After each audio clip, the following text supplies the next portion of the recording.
খান, আপনি জানতে চেয়েছেন কার সাথে আমার বিয়ে হবে তাকে একদম নির্ধারণ করা নাকি এটা কর্মফল? ভাই আনোয়ার, এটা নির্ধারণ করা। আল্লাহ রাব্বুল আলামিন নির্ধারণ করে দিয়েছেন কার সাথে কার বিয়ে হবে। নবী করিম সাল্লাল্লাহু আলাইহি ওয়াসাল্লাম একটি হাদিস থেকে সুস্পষ্টভাবে বিষয়ে আমরা নির্দেশনা পাই।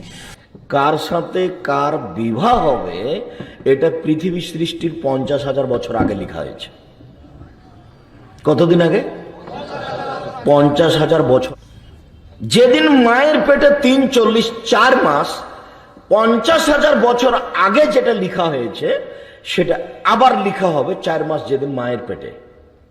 তাহলে কার সাথে কার বিবাহ হবে এটা দুবার লেখা হয়েছে। তা আপনাকে এখন যে আল্লাহ বললেন যে পছন্দ মতো বিবাহ করো, এটা আল্লাহ আপনাকে একটা সান্ত্বনা দিলেন। ঘুরতে ঘুরতে ঘুরতে ঘুরতে যেখানে তাকদিরে লেখা আছে সেখানেই হবে। জি, বিয়ে কি ভাগ্যে লেখা থাকে?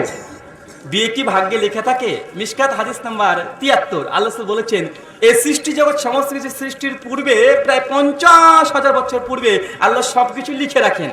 এখানে বিবাহ এটাও লেখা থাকতে পারে, সমস্ত কিছু আছে। মুসলিমে আল্লাহ রাসূল তাকদীর অধ্যায়ের 11 নম্বর হাদিস তাকদীরের আল্লাহ রাসূল বলেছেন যখন মাতৃগর্ভে সন্তান চলে আসে 40 দিনে তার আবারও তাকদীর এখানে প্রেরণ করা হয়, লাউহ মাহফুজ থেকে নিচে প্রেরণ করা হয়। আশা করি সেটি স্পষ্ট হয়েছে।